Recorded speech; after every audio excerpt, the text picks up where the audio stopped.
With the entire world at my command, the Empire of Doom shall reign on Earth forever.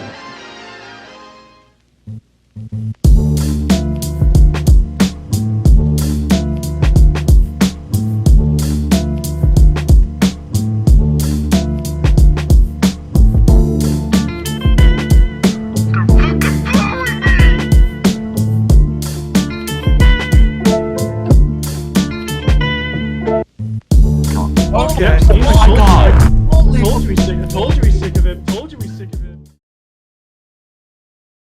Gang stalking, or group stalking, is a set of persecutory beliefs in which those affected believe they are being followed, stalked, and harassed by a large number of people. The term is associated with the virtual community formed by people who consider themselves targeted individuals, TI, claiming their lives are disrupted from being stalked by organized groups intent on causing harm.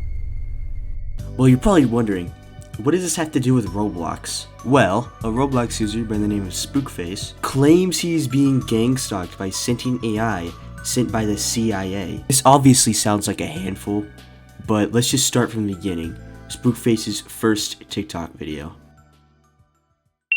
25, and this is my forehead burnt and swollen. This first video is nothing much, but it does set up the entire premise of the web series. At first glance, it seems like this guy is just posting a little joke, but upon further inspection, that is not the case. This then leads us to the many other videos on Spookface's TikTok. It shows that he has proof that these gang stalkers are actually following him. The crazy part is that Spookface actually starts developing exploits to detect these stalkers. Escalates to the point where Spookface starts recording just seemingly random users just playing their game. They're fucking following me! The gang stalkers won't leave me alone. If it isn't already evident enough that something strange is happening to Spookface, the gang stalkers start showing up in his very own games. A great example of this is his game Bottled Sentience. This was originally a recreation of an old game Spook made with his friends, but he repurposed it to experiment and observe these little gang stalker things. And he even gives them a little avatar with his face on it. And it doesn't take long before people actually stumble upon this game and start doing their own kind of investigating. This is where everything starts to go downhill. Before we go into what is found within the games themselves, we have to go over the history of these games and their creation. And a good place to start is Spookface's YouTube channel. First few videos, titled Scan number 5 through 7, cover basically the same thing. They all just show that Spook has developed something to monitor these gang stalkers. Next video, titled House Tour, shows Spookface's friends, who left the platform in 2016 but are reuniting with Spookface to build houses in his game. Then he starts introducing each of them by name. We have Ruby Cheese, Pete the Pan, and Dan Timian. On the surface, this video seems pretty normal. You know, normal house tour stuff you'd see in other ARGs. But if you pay attention to the background noise, you will notice something off. This is because the audio in the background is a spectrogram. And if we go to the 59-second mark, you'll hear this. This translates into this weird picture of a tree, which is very important for later. If we go to the second part of this video, House Tour 2, you can see that Spook has noticed something off with his friends. We know this because he's accompanied by an SNPC or gang stalker instead of his actual friends. This makes him look like kind of a fucking loser. This is supported by the fact that he's just openly a dick to his friends, constantly making fun of their builds. Getting back on topic though, something strange starts to happen in the video. It's like the SNPCs or gang stalkers are starting to generate textures within this new house. After this video, we have to go back to Spookface's TikTok, where he posts a video within the same house, this time with more focus on the SNPCs. If we pay attention to what the SNPCs are saying, we can notice a Caesar cipher within their dialogue. When decrypted, it reads, "We are stuck 500 feet down. My spine hurts. Bring food. Bring food. Men eat men." This video is extremely important, as it shows us that the SNPCs have some sort of consciousness. It also shows that these SNPCs aren't here by choice, but rather trapped or held by something that controls them. This is where the game becomes extremely important. . 。 . 。. 。. . . . . . . . . . . . . . . . . . . . . . . . . . . . . . . . . . . . . . . . . . . . . . . . . . . . . . .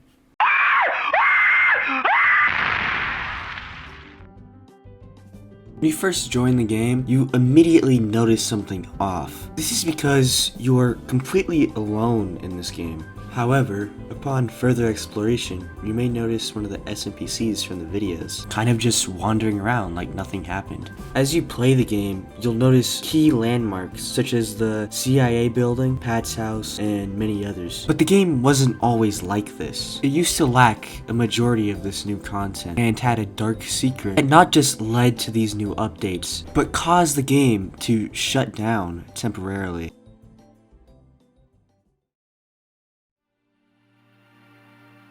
What you are seeing right now is bottled sentience before spookface overhauled the map. This is when investigators started exploring bottled sentience and started to discover many secrets involving not just the game, but the NPCs themselves. The first thing many investigators noticed is that the NPCs aren't actually AI, but they're controlled by player data from other servers. This tells us that the gang stalkers are actually trying to mimic other players and trying to eat off their data. This directly connects to what the SNPC was saying in the Caesar cipher, man eat man. However, if we go deeper into bottled sentience, we will find these weird buttons scattered all over the map. The main issue is you can't click all of them because one is stuck behind a door in Pat's house. Before we go over how people got past this door, we have to explain Pat's dialogue, as it shows Spookface's perspective on these gang stalkers. If you ask Pat Hisari, which we can assume is meant to represent Spook's dad, about the CIA, this happens.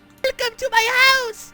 What is this place? This is our neighborhood Bloxville, and this is my beautiful house! What can I do in this place? You can explore, greet friends, seek therapy, and truly live life! Why can't I enter the CIA? That's a highly secretive and corrupt organization. Stay as far away from there as you can. Wait, did you just come from their HQ? You gotta leave. Now, man. And if you change the little option at the end, Pat says this. How can I tell who's a CIA member? You can tell because they glow a little. Their skin gives off a little bit of life. This conversation tells us that Spookface grew up in a family that was obsessed with conspiracy theories. This is most likely the main cause for Spookface's delusion and hatred towards these SNPCs. Also explains why he hates his fans so much, thinking that they're just following him for apparently a pretty bad reason. This then leads to his reaction to people getting into his...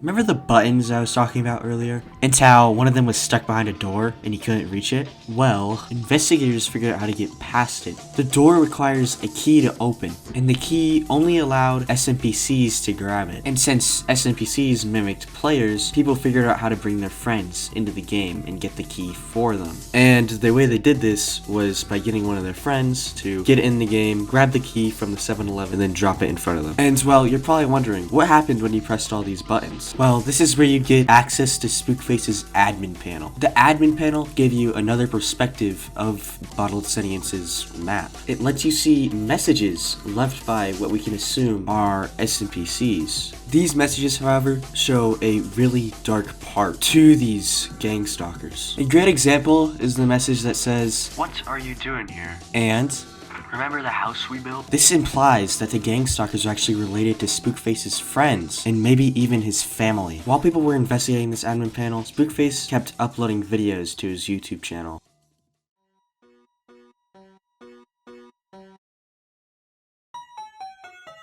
In this next video, Spookface is back with his friends. This time, they're exploring games they used to play during 2016. The games in question being Bake a Cake and Roblox in high school. However, the video slowly escalates into Spookface getting stalked by these strange, empty accounts. This obviously makes Spookface a bit paranoid, and this would explain his later actions. But if you paid attention to the background noise, you may have noticed something very similar to the first house tour video. This is because this is another spectrogram. And when put into an audio analyzer, it turns into this, an SNPC model below a X and Y axis. This matches with another thing in the Caesar cipher, 500 feet down.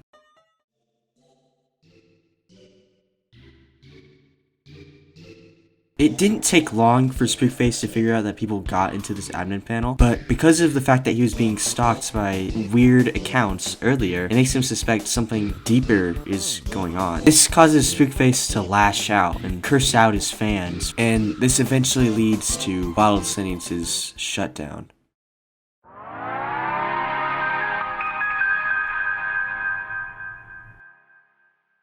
A couple of hours after Spook reopened the game, people noticed something different with the map. Spookface had overhauled it, and with this overhaul came the removal of the key, meaning once again, you could not click all the buttons, which means no more admin panel. Or so we thought, but before that, we have to go over another one of Spook's videos.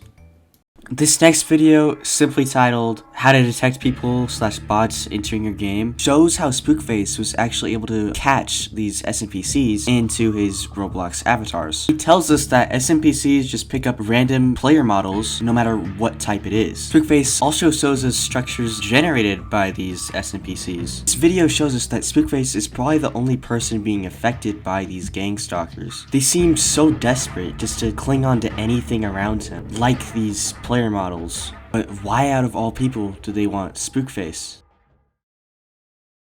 The next two videos, Con 1 Takes the Wheel and Con 1 Demonstration, show us that Spookface has made his own bot to detect the SNPCs. The bot is not just shown to just be surveying these SNPCs, but full on tracking them, finding their usernames and everything about them. This video also shows that Spookface has made fake games to experiment with these SNPCs. And Spookface decides to name this program Con 1.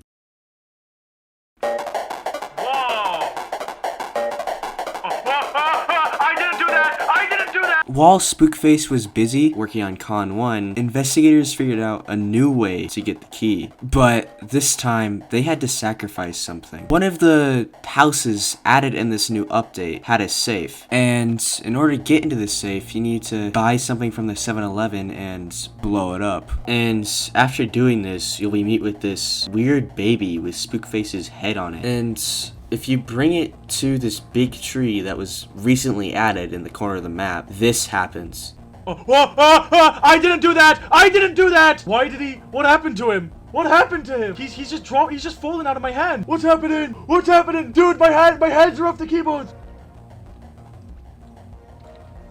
What you just saw was a rogue SNPC using Spookface's trading system, which he added in the overhaul update. What is strange is that this SNPC is apparently called Con 1, the same name as the program Spook is working on. Another thing to mention is that there's only 2 NPCs meant to have trade requests. Huge question is, why did they give us the key? And more importantly, why did they want the baby? Before we go into Spookface's latest videos, we have to go over some of the NPCs within Voicelines. The 2 most important NPCs, in my opinion, are the 2 statues found on the right and left corners of the map. One of these statues, the Moyai, expresses his loneliness and sorrow, but he seems to have embraced it, while the other statue, the Tiki, feels kind of thrown away by the world, feeling as if he was just made for the convenience of other people. Another NPC I would like to mention is the Mountain Man, who seems to kind of mix both the Tiki's and the Moyai's perspectives together, putting him in this kind of limbo state where he doesn't know if he wants to be alone or with other people. And I believe that this is meant to represent Spookface's current mental issues. This leads us to his latest YouTube videos. This video, titled Roblox Skateboards Suck, seems like an actually normal video, but if you pay attention to DanTDM, you'll notice that this is not the case. DanTDM starts acting robotic. He is somehow under the control of the SNPCs. This tells us that this situation has expanded outside of just Spookface. Despite this, Spookface just continues the video as normal. And at the end of the video, he tells people to turn their joins on. A couple days or so after this video, Spookface decides to host an event. And, of course, after investigators heard this, they just joined immediately. The flowers are getting scanned. I saw it outline green. I saw Look it at the, outlined. Okay, well, everything by outlined. the house. Yeah, that's gonna make them want to do it. Just say people. It's dripping Oh my god, down. something's dripping. I'm touching it. I'm touching it. Roof. Green Right here. goop is coming out of the light. Oh. Shit. Rejoining does not fix The it. server shut my down. God. Shut down. Yeah. It is really hard to explain what you just watched, but to put it in simple terms, while Spookface was scanning everybody with Con 1, it seems that the SNPCs got into the game and started to crash it, meaning that the SNPCs know that Spook is on to something. The next video, titled I Don't Know What I Found, But I Found It, shows Con 1 in action. We see two groups of gang stalkers playing Family Feud. Spook's experiment goes normal up until an SNPC says this.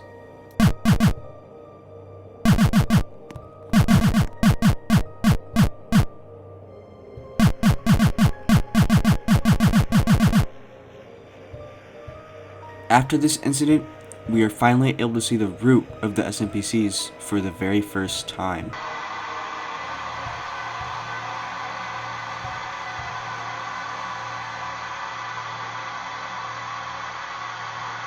After this video, we have I'm Trying My Best, which shows Spookface more paranoid than usual, but other than that, this is a pretty normal video. However, it does imply that the events in the last video took a heavy toll on him.